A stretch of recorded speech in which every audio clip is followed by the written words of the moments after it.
Walau bentuk PC ini ngantuk, tapi jeroannya ngamuk.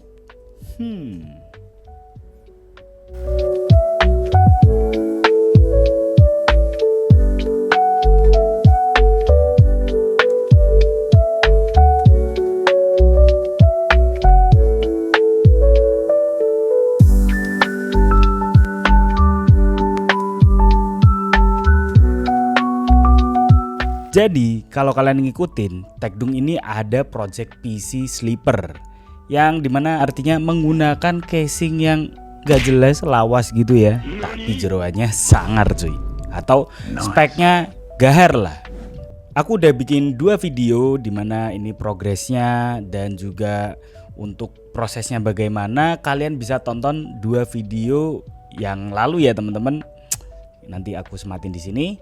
Tentunya casing ini sudah di custom sedemikian rupa agar bisa memberikan performa cooling yang juga maksimal, dan aku juga penasaran nih gimana untuk hasilnya. Apakah bisa menjaga suhu dengan baik dengan komponen yang ada di dalam? Mari kita lihat. Yang menarik lagi adalah spesifikasinya benar-benar mengerikan, dimana ini menggunakan prosesor terkencang di dunia. Wih, kaget. Ngeri banget. Tentunya ini ada perubahan di budget ya teman-teman, dan ya tapi masih oke banget. Kita juga mau tahu gimana untuk performanya nanti. Tapi apa aja sih untuk komponen yang digunakan? Langsung aja, ini dia spesifikasinya. Untuk prosesornya aku pakai AMD Ryzen 7 9800X3D. Nah ini dia prosesor terkencang di dunia. Mari kita coba langsung di PC Sleeper yang ya gak tahu ya gimana untuk performanya nanti. Tapi yang terpenting ini adalah prosesor terkencang dari AMD untuk gaming, memiliki 8 core 16 thread, boost clock hingga 5,2 GHz. Yang bikin kenceng banget adalah teknologi X3D, yaitu 3D V-Cache yang disematkan di prosesor ini. Apalagi gaming kompetitif seperti CSGO, Valorant, yang dimana itu membutuhkan performance CPU yang tinggi. Nah tentunya ini cocok banget menggunakan prosesor yang satu ini. Ryzen 7 9800X3D ini emang harganya lumayan ya. Tapi kalau FPS tumpeh-tumpeh pastinya ya. Nanti bakal kita tes apalagi di casing yang custom seperti ini. Dan ini PC Sleeper. Sleeper bener ya. Kalian bisa dapatkan AMD Ryzen 7 9800X3D dalam kondisi baru di harga segini. Ada kesalahan ya cuy, di mana ini CPU coolernya yang dibelikan oleh pemiliknya itu offside teman-teman. Itu menggunakan Deepcool AK400 Zero Dark. Nah ini sebenarnya udah oke banget, tapi ya offside. Dimana nanti akan diganti oleh CPU cooler dari PC Cooler N400. Sementara gini dulu karena masih dalam perjalanan untuk barangnya. Performa cooling udah tentunya oke dan estetiknya oke, tapi offside aja. Kalian bisa lihat sendiri cuy. Motherboardnya, nah ini menarik karena motherboardnya pakai yang mid range biasa aja cuy. Jadi mengedepankan performance. Tapi apakah bisa untuk menjaga performa dari Ryzen 7 9800X3D? Mari kita lihat. Ini menggunakan dari Gigabyte B650MK. Aku menggunakan ini karena asumsiku adalah Ryzen 9000 series itu udah efisien ya teman-teman. Walaupun TDP-nya Ryzen 7 di 125 watt, tapi nanti bakal kita lihat apakah bisa cuy menggunakan motherboard ini dengan cooling Deepcool AK400. RAM-nya menggunakan T-Create Expert DDR5 32GB kit kecepatan 6400 MHz. Nah, tapi pemiliknya ini kayaknya salah beli ya teman-teman, menggunakan warna putih. Waduh, agak sayang ya. Tapi ya agak masih masuk karena untuk case-nya dalemannya ada warna silver. Oke lah. Tapi kalau hitam lebih cakep ya. Untuk VGA-nya ini menggunakan Sapphire RX 7600 XT 16GB GDDR6. Yang menurutku VGA ini agak gitu. Ya, VRAM-nya 16GB sih. Cuman Arc Intel itu lagi keluar yang mantep banget, yaitu B580 dari Intel Arc. Tapi oke lah, ini VRAM-nya 16GB cuy. Mantap. Storage-nya full SSD menggunakan MSI Spatium M480 Pro 1TB NVMe Gen 4. Nah, ini udah high end banget dan tentunya ini motherboard sudah dilengkapi dengan heatsink SSD yang membuat suhunya lebih adem ya. Tentunya performanya juga tinggi.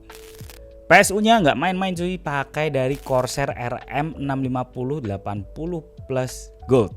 Tentunya ini sudah modular. Pasti ya, untuk casing seperti ini kalau misalnya nggak modular pusing sendiri yang rakit PC ya. Alhamdulillah dibeliin modular, jadi lebih enak rakit PC-nya, lebih efisien juga. Kabel yang nggak penting nggak usah dipakai. Sudah cakep. Fan-nya ini ada 2 di samping ya teman-teman. Ini menggunakan fan Gamex pakai Molex dan di belakangnya pakai fan Deepcool 8 cm. Ini udah lebih dari cukup. Yang penting asupan angin segarnya bisa masuk dan angin panasnya bisa dikeluarkan oleh si Deepcool, dan juga PSU-nya ini bisa membantu untuk mengeluarkan hawa panas juga.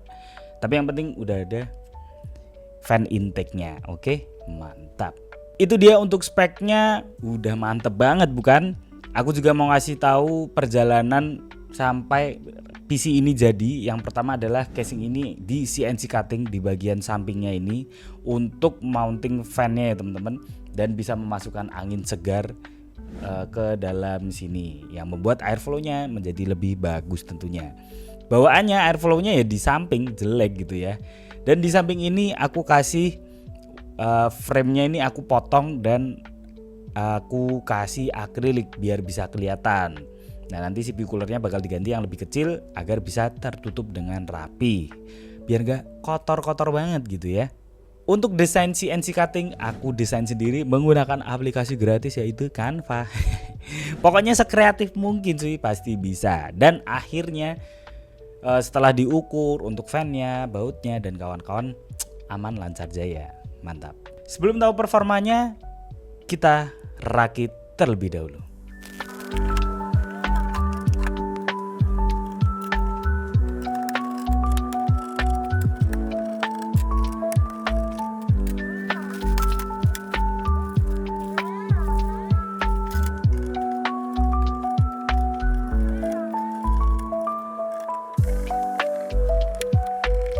Berikut untuk keseluruhan biaya beserta harga custom case-nya.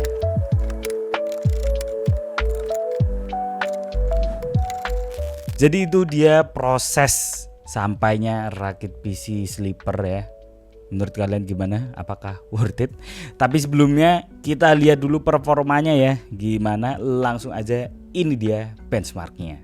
Cinebench R23 run selama 10 menit mendapatkan skor di 23.107 Cinebench point dengan suhu maksimum 89 derajat Celcius dan average 88 derajat Celcius. Dengan settingan curve optimizer negatif di 20. Ini ternyata cooler yang dipakai harus high end ya teman-teman. Tapi ini kan skenario sangat berat.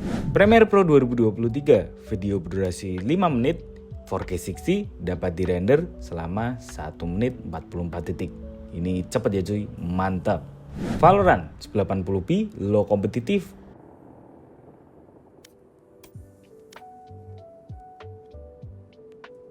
Ini FPS yang udah tumbah-tumbah di 600 hingga 700 FPS. Cakep. Forza Horizon 5 1080p setting ekstrim dong. FPS-nya tumpah-tumpah di 100-an FPS. F1 2022 1080p ultra rata kanan ray tracing off. Dapat 100-an FPS dong tentunya. Ini sih prosesornya gede banget ya. Far Cry 6 1080p ultra rata kanan.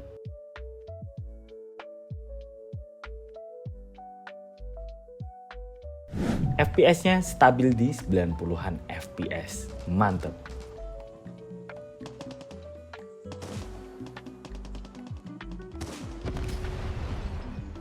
God of War PC 1080p ultra rata kanan. Kita masih mendapatkan 80 hingga 90-an FPS. Widih, mantap cuy.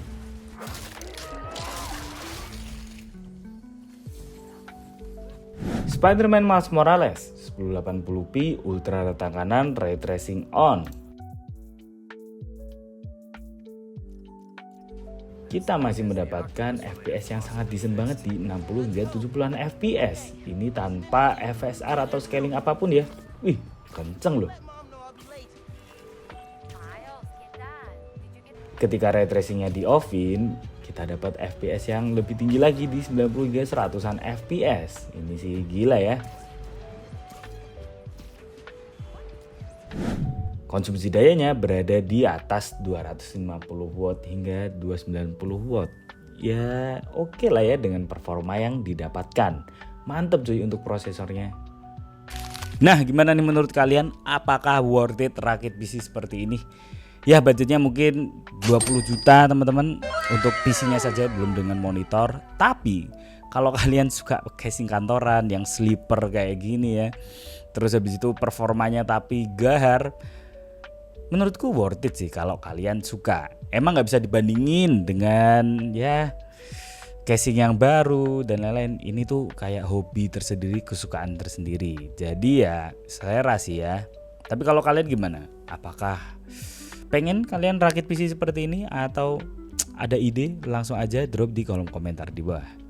Tapi kalau kalian mau rakit PC gak usah ribet sleeper kayak gini, kalian bisa rakit PC di Tekdung juga. Langsung aja DM di IG Tekdung atau WA di Tekdung ya teman-teman. Linknya ada di deskripsi. Kalian jangan lupa untuk like, comment, and subscribe Tekdung channel, dan jangan lupa untuk follow IG TikTok @tekdung. Jangan lupa follow ya teman-teman. Kita coba di lain kesempatan. Sekian dan goodbye. Rakit PC tidur sleeper kan.